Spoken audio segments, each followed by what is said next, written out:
Mr. Stewart Hosie. Thank you, Sir David. And it's a pleasure to serve under your chairmanship and to move Amendment 89 in my name and those of my honourable friends. Amendment 89, of course, if it's passed, being the amendment which will deliver full fiscal autonomy for Scotland. So can I start off with what that actually means? It means that Scotland will collect all her own taxes and fund all her own spending. Funding all the spending which is the responsibility of the Scottish Parliament, and paying a subvention to shared spending on Scotland's behalf, primarily defence and foreign affairs, by the UK Government. So it's not simply about responsibility for taxation, it's about responsibility for all spending out with limited and agreed areas. The second question to answer is, why do we need this?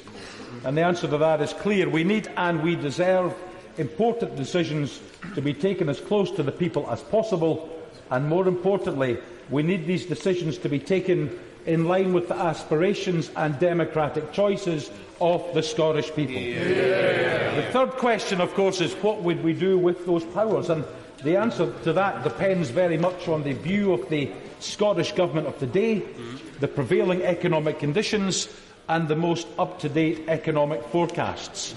So I will describe what an SNP government might do with the powers of full fiscal autonomy to grow the economy, improve conditions for business investment and job creation, and to start to make society fairer, all of which are vital for Scotland's economy and future.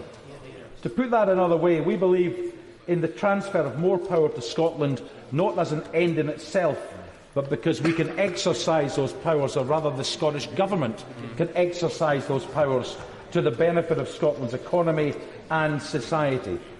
So, for example, we would not simply have control over income tax rates and bans for earned income. We had responsibility for all tax on income, including definition, including the basic rate starting threshold, and tax rates over dividend and investment income as well. That would allow every possible policy choice, delivering flexibility to future Scottish governments to craft an income tax system. Likewise, in terms of the devolution of corporation tax, to allow a comprehensive tax regime, including an intelligent use of allowances to assist business in investing for the future. Yes, of course it would. Would he confirm that this also includes airport passenger duty tax, that would be a desire within the remit of your amendment? And does he accept that any change to that should really be, to be fair to all the component parts of the members of the United Kingdom, that it would be fair that any change to airport tax duty, airport passenger duty, should also affect Northern Ireland as well as the north of England? Air passenger duty is to be devolved to Scotland, as it has been to Northern Ireland, although in a limited way. I very much welcome that. I think it's for each of the component parts who have responsibility for a tax to use them wisely in the interests of the people. And I think where we would agree is that if we can have serious, proper, justifiable tax competition to grow our economy, to attract investment, that's a good thing. And I hope the honourable gentleman would agree with me that it's always odd to watch the benches opposite who purport to support tax competition, except, of course, when it begins to affect them. But in terms of... I'll happily give way to the front bench. Well, I thank the member very much indeed, and it's very interesting that he's setting out some of the economic and fiscal priorities of a future SNP government. Would he indicate whether or not a future government in Scotland of the SNP would increase or reduce corporation tax? Yes, the government would increase it, decrease it, keep it the same, or use the allowances in a clever and intelligent way. Can I say to the honourable gentleman, I know he thinks that's a really clever question. We've just come out of the 2015 election. I'm not going to write the 2016 manifesto today. However, to answer a little more clearly, we have argued for targeted reductions in corporation tax in order to promote investment in key industries. We've highlighted for many years the relatively low private sector research and development spend in Scotland. But as research and development tax credits can only be claimed by companies liable for corporation tax, in order to develop a comprehensive, joined-up approach to encourage more innovation, we need to move to full fiscal autonomy, including the devolution of corporation tax and all related allowances in order to use that lever. And I'll give way to the honourable gentleman. I'm very grateful to the honourable gentleman. It was merely, he said, that members opposite were not in favour of tax competition. I am thoroughly in favour of tax competition. I think it would be an excellent idea for both Scotland and Northern Ireland to have control of their corporation tax, because I think they would suddenly discover the virtues of the Laffer curve and would reduce taxes quite sharply. Can I thank the honourable gentleman for that intervention? I think the Laffer curve is something we are criticised by our friends in the Labour Party for understanding just a little too well. However, if I can move from corporation tax, we've also said we want to see continued downward pressure on the cost of employing people. It's one of the reasons the SNP proposed in the manifesto, in a moment, an increase in the employment allowance from £2,000 per business a year to £6,000 per business per year.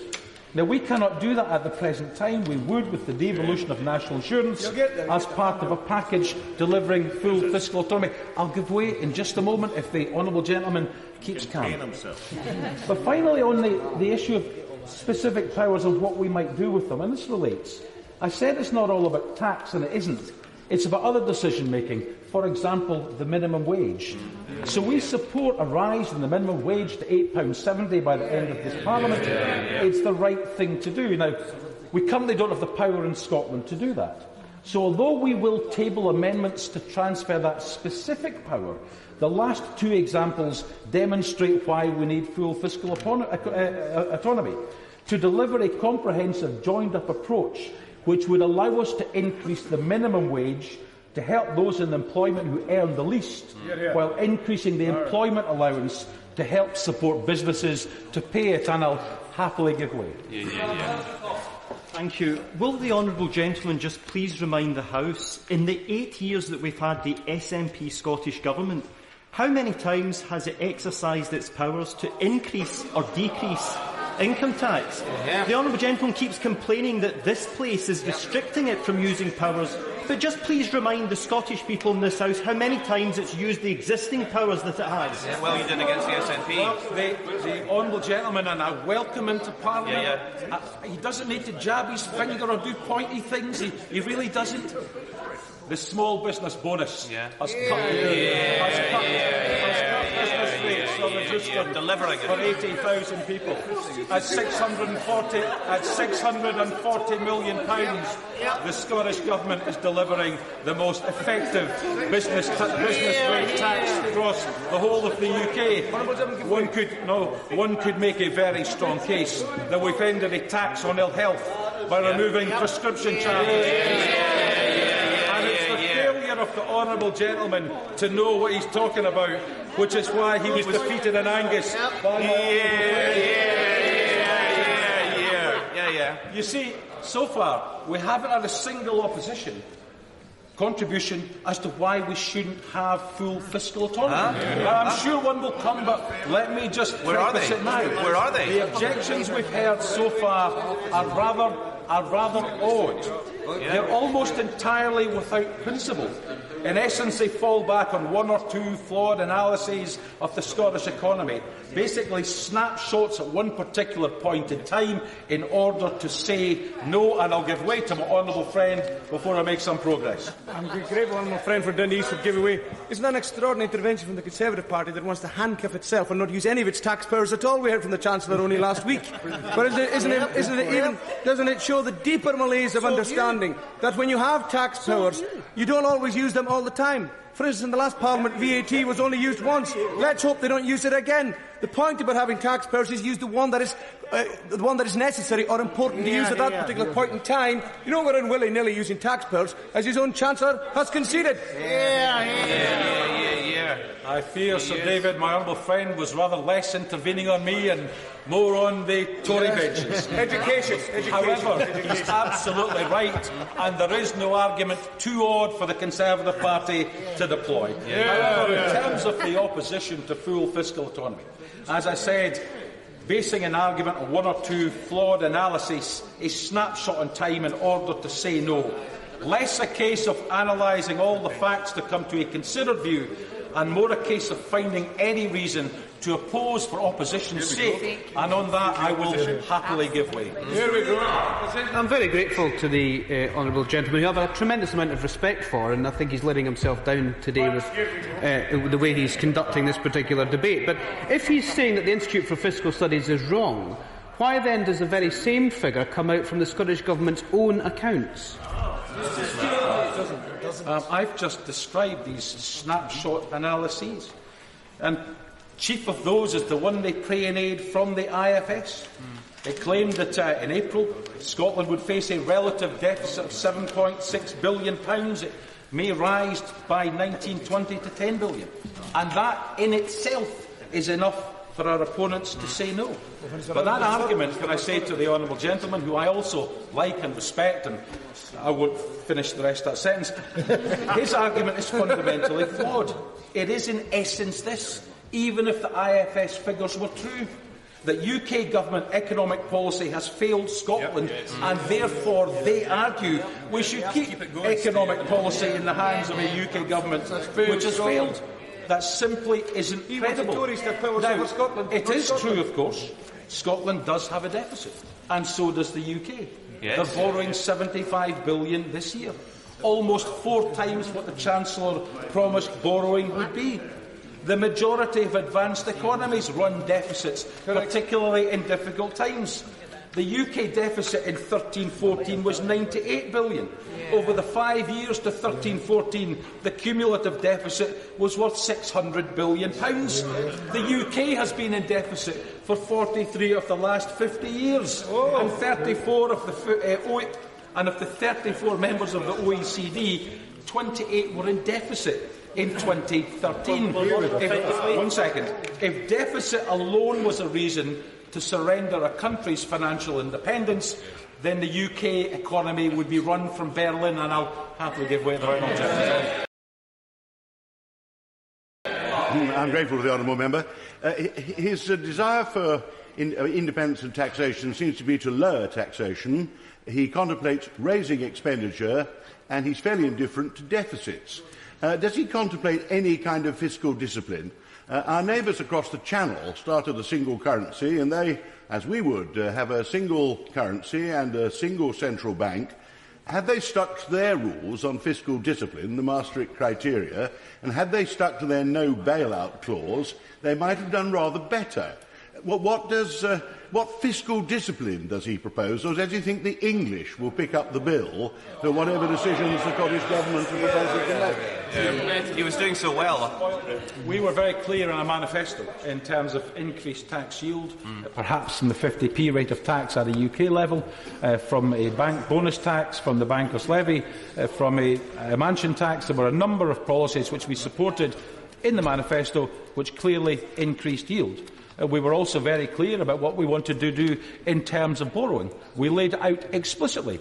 Yes, borrowing would rise, but it would also fund £140 billion of extra investment across the UK throughout this Parliament, as opposed to something in the order of £146 billion of cuts from his right honourable friend, the Chancellor.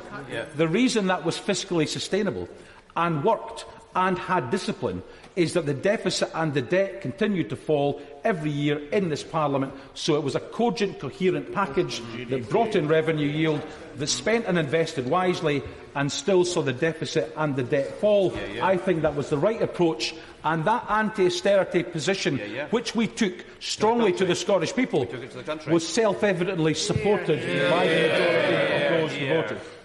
However, if all of the IFS, in a moment, if all of the IFS and indeed Treasury analyses actually do is project forward years, which they do, this does not provide a meaningful description of the fiscal position in a fiscal autonomous Scotland.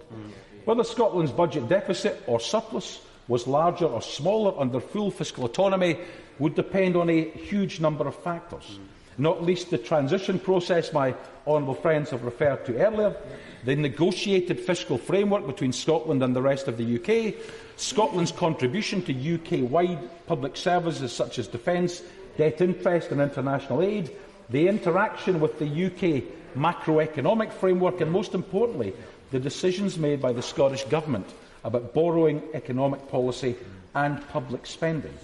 It's also worth saying that the past contributions and tax receipts from Scottish taxpayers and corporates and the shared liabilities that have accrued in terms of entitlement by individuals, for example, pensions through the NI system paid to previously, would need to be agreed to maintain a system of free movement of labour and an integrated single market.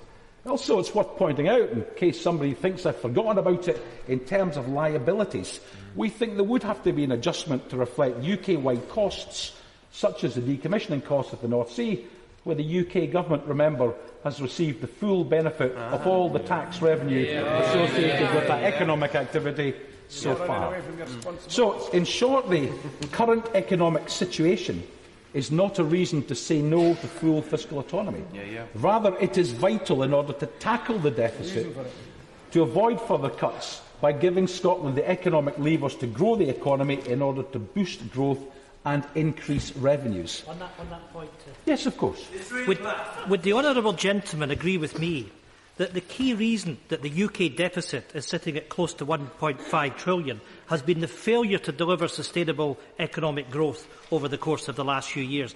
The clear agenda that we have got for delivering fiscal autonomy to Scotland is that the Scottish Government has its focus on innovation and skills, driving investment into the Scottish economy, driving productivity growth, driving tax receipts and driving prosperity for the Scottish people. That's why we need these powers. Very good. That's absolutely right. And trend growth in the UK over decades has not been sufficient.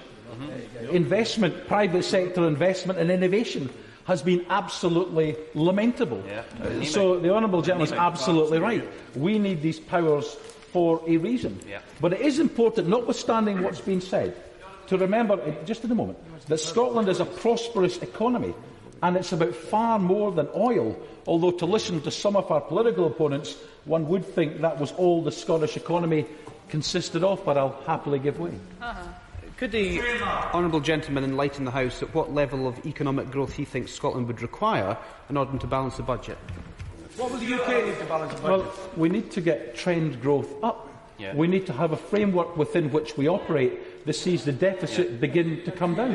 Now, can I just to be very clear here, I don't remember the previous Labour opposition ever come up with a cast iron figure that they were going to have 2.75 or 3 or 3.25 or 4 or 5% trend growth.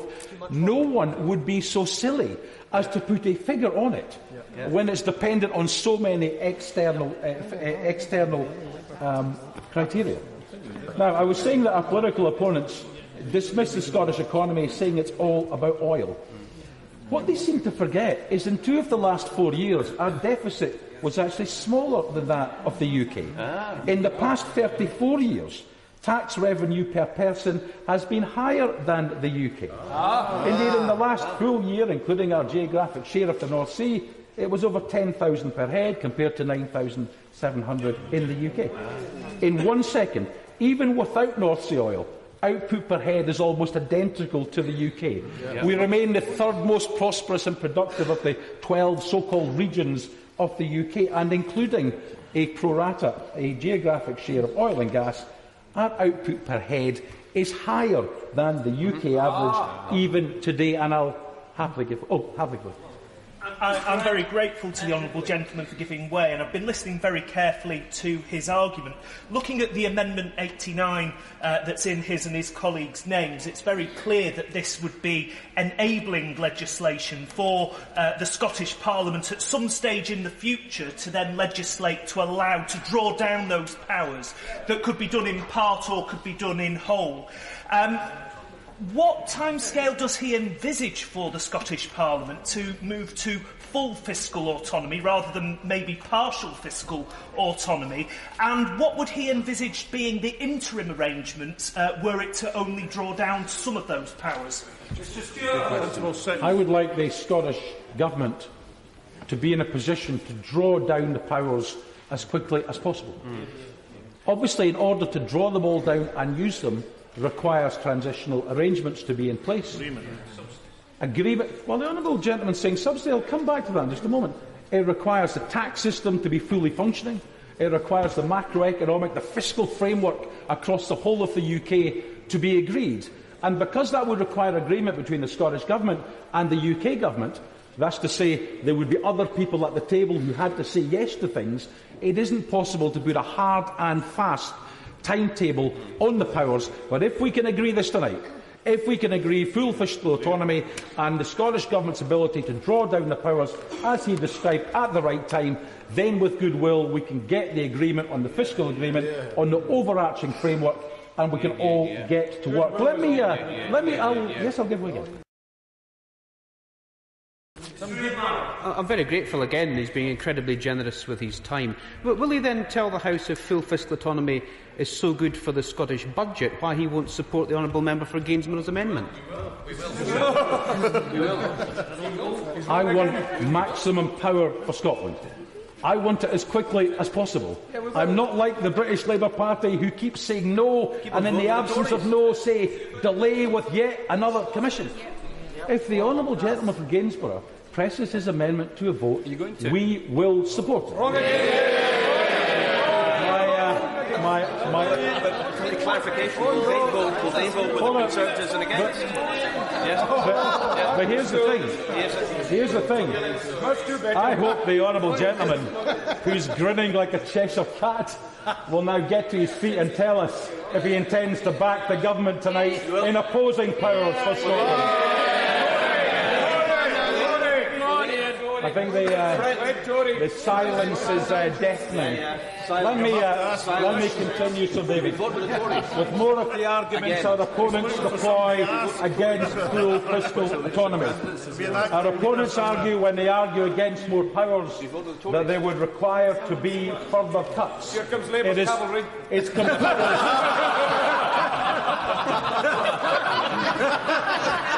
That argument is completely flawed. It would suggest that the Scottish Government is protected from Westminster cuts at present, which simply isn't true. Cuts in the last Parliament actually took place at a time of rising North Sea revenues. Yes, of course. Help the Labour Party. I thank the honourable gentleman for his generosity giving me a second time to me. In the lead-up to the Scottish referendum, the honourable gentleman very articulately and indeed eloquently put all of these points to the Scottish electorate, and yet the Scottish electorate resoundingly rejected these arguments for the Scottish referendum. Had the referendum gone the honourable gentleman's way, had it been a yes vote, the honourable gentleman today would have to be in a position to set a timescale for everything that he's arguing about.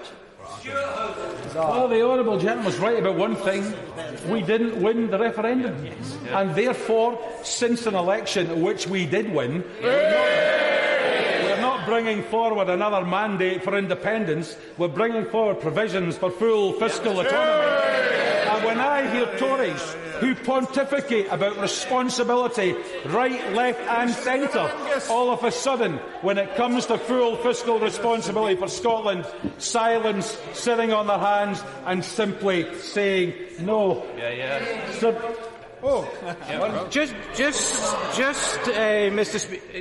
Sir David, this House can be clear. Then why didn't the Scottish National Party bring forward the amendment that my right honourable friend has brought forward? If you wanted that full-blooded proposal, why did you have to leave it to the Tory benches to put forward what you claim is your policy? Who's advising the Secretary of State in Scotland? You know, when I can almost hear Professor Adam Tompkins, the Tory advisor to this Tory minister, coming up with that daft question. Can I say to the minister, it's Amendment 89. Yes. It will deliver full fiscal autonomy in a way which makes sense. You're going to vote with the Tories. Incredible. So, David, let me just try and make a little progress. The arguments against full fiscal autonomy that our opponents use is that it would lead to more cuts to the Scottish budget, which is quite ridiculous when one considers that between 2009-10 and 13-14, at a time when the North Sea was generating some $32 billion of North Sea oil revenues, our government's budget in Scotland was cut by around 9%. And according to the IFS, paid in aid by Tory and Labour alike, the cuts of more than 5% implied in 16-17 and 17-18 in this Parliament are twice the size of any cuts over the last Parliament. The UK budget showed that implied cumulative cuts to day-to-day spending on public services in Scotland over this Parliament could amount to £12 billion in real terms compared to 2014-15. So we're not protected from cuts in the absence of full fiscal autonomy. Rather, we suffer a double blow: continued austerity and the inability to grow the economy and increase tax yield in the way which Scotland requires. I'll happily give way. That's extremely generous. Thank you very much. The honourable gentleman mentioned a few minutes ago that in Scotland, on average, there are 3% higher tax receipts per head than in the rest of the UK. Yet public spending in Scotland is over 10% higher. The reason for that, of course, is the Barnett formula. And under your proposals, under the honourable gentleman's proposals, will he confirm that the Barnett formula would be done away with? And will the honourable gentleman explain where the extra money will be found? Will it be tax increases or spending cuts? And if so, where from? It's extraordinary. 1.5 trillion of UK debt, borrowing £75 billion more this year than the tax revenue from the UK would allow. And they've got the audacity to question whether or not the Scottish Government, which has balanced the books every year, could balance the books in the future. If we have the right tools and levers, then of course we can do the job. You see, that argument is fundamentally the argument which says there would be a cost to Scotland of full fiscal autonomy. And they tend to quote, as we've all seen, figures for this financial year, whereas in reality we'd only move to the position of full fiscal autonomy over the medium term. The second key issue, as the IFS have said on many occasions, they fail to take account of the potential positive impact of Scotland's economy of full fiscal responsibility. The entire point of FFA is to empower a Parliament to take decisions for the benefit of Scotland's economy, to deliver full tax and investment powers which would enable Holyrood to make better and spending decisions in Scotland. I will give way, because it's the front bench. I thank you very much indeed, because this is an important point. He said he's in favour of moving towards fiscal autonomy, but only in the medium term. How long is the medium term? The reason that I'm supportive of moving to full fiscal autonomy is precisely as the N56 think tank said, that it produces an opportunity and not a threat. And there was a time when there was 40 Labour MPs from Scotland sitting behind that front bench, shouting their heads off. Now there is barely a whimper, barely a squeak, nothing cogent, not a credible argument from a party about to get into bed with the Tories.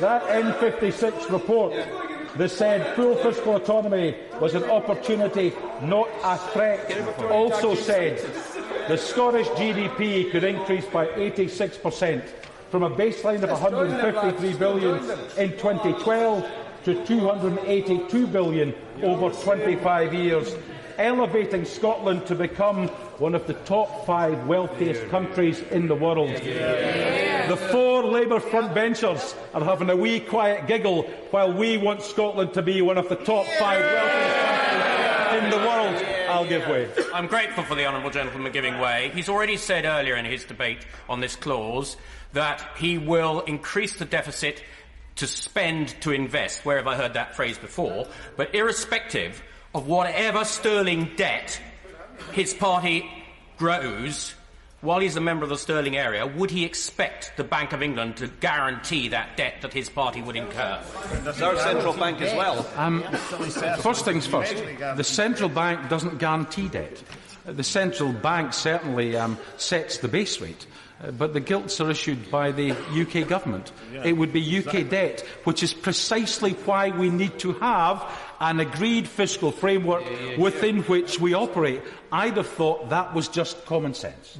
So, in order to deliver full fiscal autonomy, I've been very generous, and I think I'll stop being generous now. In order to deliver full fiscal autonomy, our amendment allows the Scottish Government to remove the reserved status of certain key areas and allows the Government legislative competence over them, and to do so at an appropriate time, ensuring the systems and the framework under which full fiscal autonomy would operate were fully in place. We know we need full fiscal autonomy. We know how full fiscal autonomy will work. The Scottish people have voted for maximum powers, and we are here representing that view. This is the way forward to deliver the fairness, the justice and the economic levers the Scottish Government need. I hope there will be huge support for this tonight, and I commend Amendment 89 to the House.